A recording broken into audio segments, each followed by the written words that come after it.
Major recall to tell you about. Ford calling back nearly 900,000 pickup trucks after reports of fires. Welcome back. We are watching shares of General Motors this morning. The stock is down in the pre-market after the company announced a massive recall.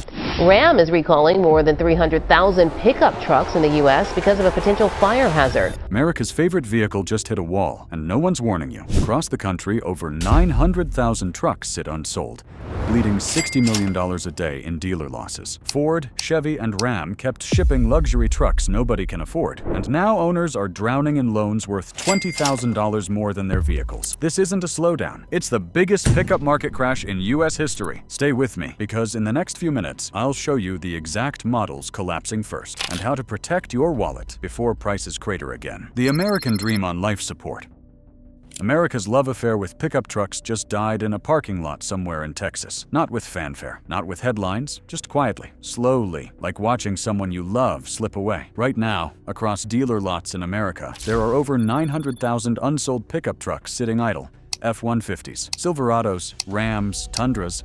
Not for days or weeks. We're talking an average of 163 days without a single serious buyer. That's nearly 6 months of America's favorite vehicle gathering dust like a forgotten promise. The total value? $2.8 billion in trucks that dealers bought, financed, and can't sell. Every morning, dealers wake up to interest charges bleeding $47 to $93 per truck per day. Do the maths. 900,000 trucks, $70 average daily interest. That's $63 million vanishing from dealer bank accounts every single day. Meet Robert, a third-generation Ford dealer in Oklahoma who thought pickup trucks were bulletproof. His grandfather sold F-Series trucks through the oil crisis. His father sold them through 2008. Last Tuesday, Robert told me something that made my hands shake. I've got 412 trucks on my lot. My monthly floor plan interest is $87,000. I haven't sold more than 6 trucks weekly since February. Robert's nightmare isn't unique. It's epidemic. Because hidden beneath these rows of gleaming chrome is a truth that will destroy millions of truck owners who financed their slice of the American dream at the worst possible moment. The numbers that don't lie. The pickup truck market isn't just cooling. It's freezing solid like a Michigan lake in January. Industry insiders are calling it the Great Truck Reckoning, and the statistics are catastrophic. 900,000 unsold trucks represents more inventory than Toyota, Honda, and Nissan's entire annual truck production combined. These aren't base model work trucks. These are $65,000 Lariat F-150s, $72,000 Silverado High Country Editions, $89,000 Ram Limited Longhorns with every bell and whistle the factory could bolt on. The average transaction price for a new pickup truck hit an all-time high of $61,700 in late 2023. Then something broke. Customers who would have signed anything to get a new truck suddenly stopped coming. Not slowed down, stopped. A Chevy dealer in Tennessee told me yesterday, "I've got 73 Silverados on my lot. My daily floor plan interest is $6,200. That's $186,000 monthly just to store trucks. I offered a customer $15,000 off MSRP, 0% financing for 72 months, and he walked away." Dealers are offering incentives that guarantee losses on every transaction. We're seeing $18,000 off MSRP on trucks with only $4,000 in dealer markup. Add the floor plan interest already paid, and dealers lose $6,000 to $8,000 per truck just to make them disappear. And customers still walk away. The luxury truck trap. The pickup truck market didn't collapse by accident. It was sabotaged from the inside by the very companies that built it. 10 years ago, a base model F-150 cost $28,000, a working truck for working people. Today, that same base model costs $46,000, if you can even find one, because manufacturers made a calculated decision that destroyed the truck market. They stopped making affordable trucks and bet everything on luxury vehicles most Americans can't afford. Walk onto any Ford, Chevy, or Ram dealer lot today and try to find a basic work truck. You won't. You'll find leather-wrapped steering wheels, heated seats, panoramic sunroofs, 22-inch wheels, and price tags that make your eyes water. A fully loaded F-150 Limited costs $83,000. That's more than median household income in 17 states. An industry analyst who requested anonymity told me manufacturers looked at profit margins and made a choice. Sell 10 trucks at $4,000 profit each, or 3 trucks at $15,000 profit each. The maths seemed to work, except they forgot customers have limits. The strategy worked for 3 years during the pandemic. Trucks sold over MSRP. Waiting lists stretched for months. Manufacturers convinced themselves this was the new normal. They were catastrophically wrong. While manufacturers turned trucks into luxury vehicles, they abandoned the contractor who hauls tools, the farmer who moves equipment, the small business owner making deliveries. These people need $35,000 trucks. Manufacturers don't make those anymore. If you're finding this breakdown helpful, hit subscribe and turn on notifications. Most people will hear about this market crash after they lose thousands. You'll hear about it before it happens, right here. The dealer rebellion that changed nothing. In November 2023, something unprecedented happened in the automotive industry, and almost nobody noticed. 247 Ford dealers signed a letter directly to CEO Jim Farley begging him to stop shipping expensive trucks they couldn't sell. The letter was desperate. Our lots are full. Customers can't afford current prices. Floor plan interest is destroying our profitability. Please stop production until inventory normalizes. Ford's response? They shipped even more trucks. By February, a second letter signed by over 400 dealers landed on Farley's desk. This one was furious. You're bankrupting your own dealer network. We're partners, not warehouses. Stop production immediately or we'll refuse delivery. Ford sent a memo reminding dealers that refusing factory orders violated franchise agreements and could result in losing their dealerships. The threat was clear. Take the trucks or lose your business. A Ford dealer in Illinois who signed both letters told me, "They forced us to take delivery of trucks we couldn't sell. My floor plan credit maxed out. I'm sitting on 368 trucks, paying $13,000 daily in interest." Ford keeps shipping more. The dealer rebellion wasn't limited to Ford. Chevrolet dealers sent similar letters. Ram dealers begged Stellantis to slow production. Every manufacturer received the same message. Stop sending trucks we can't sell. Every manufacturer ignored it because they built massive factory capacity during boom years. Shutting down means layoffs and earnings disasters. So they kept building, kept shipping, and kept pretending the problem would fix itself. The equity massacre. Jennifer from North Carolina bought her dream truck in June 2023. A Ram 1500 Limited with every option. She paid $79,000, put $10,000 down, financed $69,000 at 5.9% for 72 months. Monthly payment, $1,143. Last month, Jennifer's company relocated. She needed to sell quickly. She drove to 3 dealerships expecting fair trade-in offers. The first dealer offered $41,000. The second offered $39,000. The third asked if she had $10,000 to make up the difference. Jennifer still owes $64,000 on her loan. Her truck is worth maybe $42,000 today. That's $22,000 in negative equity that appeared in less than 2 years. She's trapped in a loan for a depreciating asset worth 34% less than she paid. Jennifer called me yesterday, voice shaking. I feel financially murdered. I did everything right. Good credit, big down payment, reasonable interest rate, and somehow I'm buried $22,000 underwater on a barely driven truck. Jennifer isn't alone. She's one of millions who bought at peak prices and are now financially destroyed. Current data shows new pickup trucks losing 28% of value in the first 18 months. Used trucks from 2021 to 2023 are down 35%. Some luxury trims have lost 43%. But here's the sinister part. Manufacturers knew this was coming, and they sold trucks anyway. The China card nobody saw coming. While American manufacturers priced trucks into luxury territory, they missed the threat about to destroy their entire business model. Chinese automakers are coming for the pickup truck market, and they're bringing weapons Ford, GM, and Ram can't compete with. Quality trucks at prices working Americans can actually afford. BYD, the Chinese electric vehicle giant, just announced plans to build a manufacturing plant in Mexico. Their target? The American pickup truck market. Expected price for their first full-size electric truck, $32,000. Let that sink in. A brand new electric pickup with comparable range, towing capacity, and features to American brands for literally half the price of an F-150 Lightning. An automotive consultant who tracks Chinese manufacturers told me Chinese automakers watched American brands abandon the affordable truck market. They saw the gap, and they're driving a freight train through it. BYD's Mexican plant will produce 250,000 trucks annually, all aimed at American buyers who got priced out. But it gets worse. Chinese manufacturers aren't just building cheap trucks. They're building better trucks. BYD's manufacturing quality rivals Toyota. Their battery technology exceeds Tesla. Their warranty coverage is twice as long as American brands. The moment BYD trucks hit American dealers at $32,000, the pickup market gets completely redefined. The Cybertruck effect? Love it or hate it, Tesla's Cybertruck just rewrote the rules of what a pickup truck can be, and traditional manufacturers have no idea how to respond. The Cybertruck's angular stainless steel design isn't just controversial, it's a referendum on traditional truck styling that remained unchanged for decades, and younger buyers are voting with their wallets. Tesla has over 2 million Cybertruck reservations. 2 million people willing to gamble on a radical redesign of America's favorite vehicle. An automotive design consultant told me the Cybertruck reservation list proves millions of buyers were desperate for something different. Traditional trucks all look the same grille designs, same proportions, same styling cues from 1995. Tesla offered something genuinely new, and the market responded. But the Cybertruck's real impact isn't design. It's capability at competitive pricing. Base model starts at $60,000. That's less than a comparable F-150 Lightning or Silverado EV. But it offers more range, faster acceleration, and features traditional manufacturers don't have. Tesla's direct sales model eliminates dealer markup. No market adjustments or additional dealer markup stickers. The price online is the price you pay. This transparency is forcing traditional manufacturers to reconsider their entire dealer franchise system.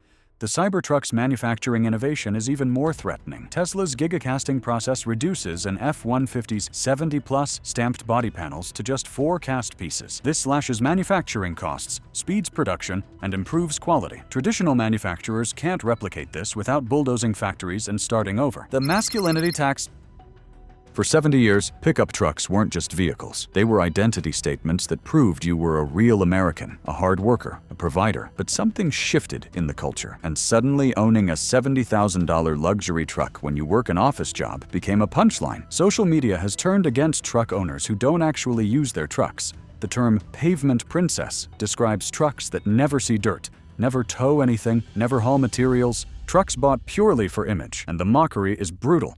TikTok videos showing pristine trucks with unblemished beds generate millions of views and thousands of comments roasting owners. Twitter threads document mall crawlers, lifted trucks that never leave asphalt. Reddit communities shame truck owners who paid $70,000 for vehicles they don't need and can't afford. A social psychologist researching automotive identity told me, trucks used to signal competence and capability. Now, unless you're visibly using your truck for work, it signals financial irresponsibility and fragile masculinity. The cultural meaning shifted, and truck manufacturers never saw it coming. The masculinity tax is real and measurable. Single men report higher insurance rates, more parking harassment, and social stigma for driving large trucks in urban areas. Dating profiles now include swipe left if you drive a giant truck disclaimers. A 29-year-old truck owner in Portland told me, I bought an F-150 because I thought it made me look successful. Instead, I get dirty looks in parking lots, complaints from neighbors, and dates that go nowhere.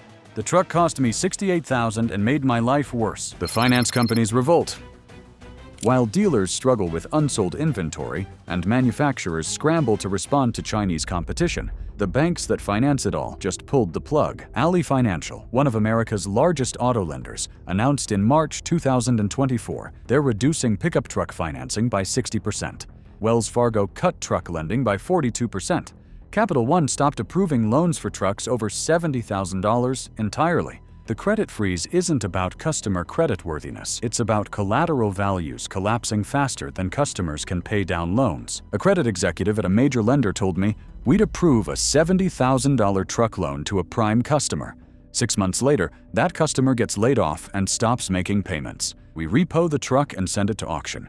It sells for $43,000. We lose $27,000 after collection costs and legal fees. Multiply that by thousands of repos, and truck lending becomes a guaranteed loss generator. Banks are responding by tightening approval criteria to levels that make getting a truck loan nearly impossible. A finance manager at a major dealership walked me through yesterday's typical approval scenario. Customer comes in, 740 credit score, $90,000 annual income, $5,000 down, wants to buy a $60,000 Silverado. 2 years ago, instant approval at 3.9%. Today, declined by 4 lenders. Finally approved by a subprime lender at 13.9%. Customer walks because the payment's too high. The approval rate for pickup truck financing has collapsed from 84% pre-pandemic to 57% today. The dealer die-off.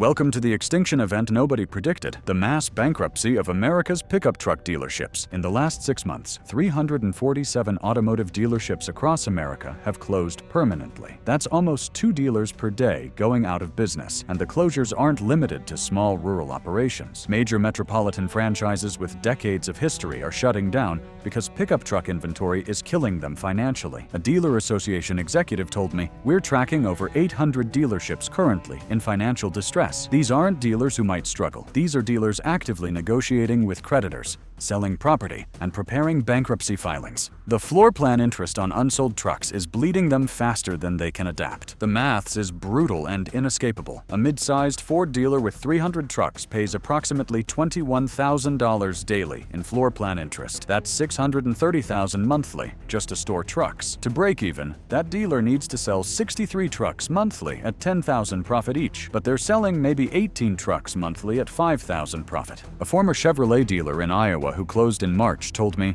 "I ran a profitable dealership for 27 years. Survived 2008. Survived the pandemic. The truck inventory crisis killed me in 11 months. I couldn't refuse factory shipments without losing my franchise. I couldn't sell what I had. The floor plan interest accumulated until my credit line maxed out. The bank foreclosed." The dealer closures are creating automotive deserts, entire regions without truck sales or service capability. The insurance apocalypse.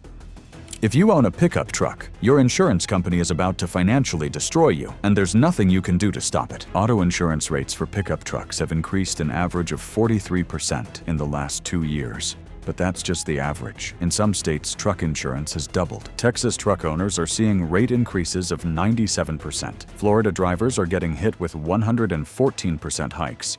An insurance industry analyst told me pickup trucks are involved in more severe accidents, cause more damage to other vehicles, and result in higher injury claims than sedans or SUVs. Insurance companies are finally pricing that risk accurately, and truck owners are shocked by the real cost. But there's another factor. Insurance companies won't publicly discuss. They're pricing in future value collapse. When an insured truck gets totaled, insurance pays actual cash value. But with truck values falling 35% in 2 years, insurance companies are taking massive losses on total loss claims. A claims adjuster told me the secret policy. Our company implemented new truck coverage guidelines. We assume a 20% annual value decline for the next 3 years when calculating premiums. We're making customers pay today for losses we expect tomorrow. High-performance trucks like the Ram TRX and Ford Raptor R are being rejected by mainstream insurers entirely. The factory shutdown cascade. Ford's Kentucky truck plant employed 3,800 workers, making Super Duty trucks 24 hours per day.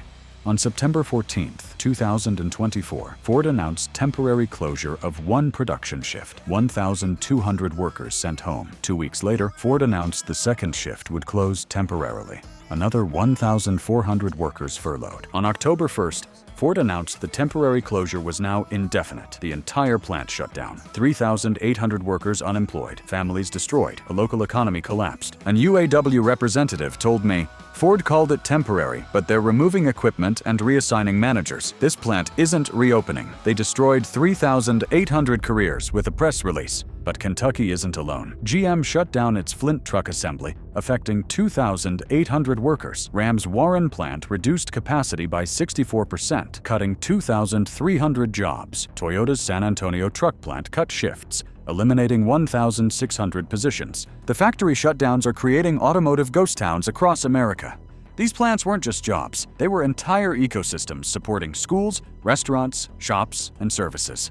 When factories close, communities die. The supplier network is collapsing even faster than assembly plants. A seat manufacturer in Tennessee laid off 83% of their workforce after their biggest customer cut orders by 70%. The political firestorm.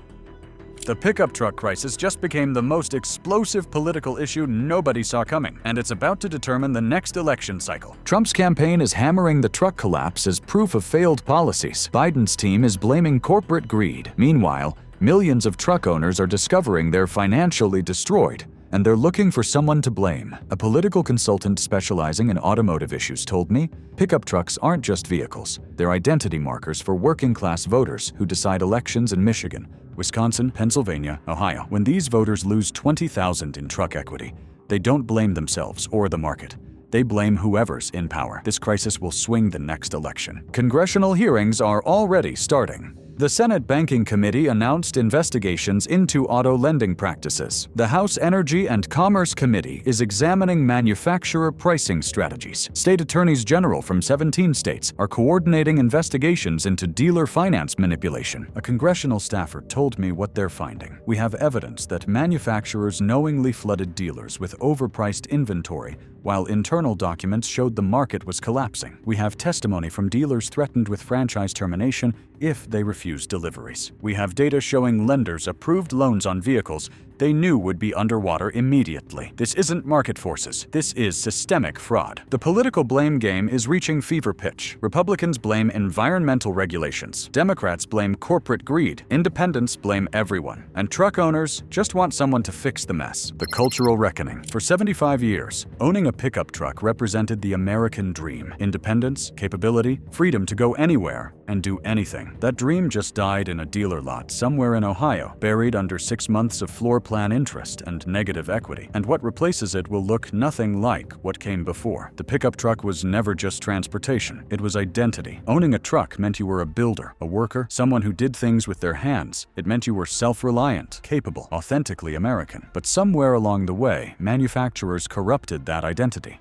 They turned trucks from tools into luxury status symbols. They priced out the workers who actually needed trucks and marketed to suburban office workers who wanted to cosplay as cowboys on weekends. A cultural critic who studies automotive identity told me manufacturers killed truck culture by making it exclusive rather than inclusive. When a basic work truck costs $60,000, it stops being a tool and becomes a luxury item. And luxury items don't represent working class identity. They represent aspiration to escape that class. The younger generation isn't mourning truck culture's death. They're celebrating it. On social media is filled with mockery of truck guys who can't afford payments, criticism of vehicles that damage roads and environment, and rejection of the masculine identity trucks represented. A social researcher studying Gen Z automotive preferences told me, young people see trucks as wasteful, unnecessary, and associated with political and cultural values they reject. They're not waiting to afford trucks. They actively don't want them. The generational shift away from truck culture is permanent and accelerating. The unexpected winners. While Ford, GM, and Ram drown in unsold inventory, a few companies are quietly winning the truck crisis, and their success reveals the future of automotive retail. Toyota's truck sales are down only 4% year over year, while American brands are down 30 to 40%. Why? Toyota never abandoned affordable trucks. While American manufacturers were luxuryifying their products, Toyota kept building basic Tacomas and Tundras that working people could actually afford. A Toyota dealer in Colorado told me, "I've got 42 trucks on my lot. American brands have 300 plus. My trucks turn in 45 days. Theirs sit for 6 months. We never chased luxury profits. And now we're the only manufacturer still moving inventory consistently." But the biggest unexpected winner is the used truck market, specifically trucks from 2010 to 2015. These older trucks lack modern luxury features and connectivity, but they're mechanically solid, affordable, and repairable. Demand for older trucks has increased 43% as buyers reject overpriced new models. The right to repair movement is benefiting from the truck crisis. As new trucks become unaffordable and used trucks age, owners are learning to maintain and repair vehicles themselves rather than paying dealer service rates. YouTube channels teaching truck repair have exploded in popularity. The reckoning.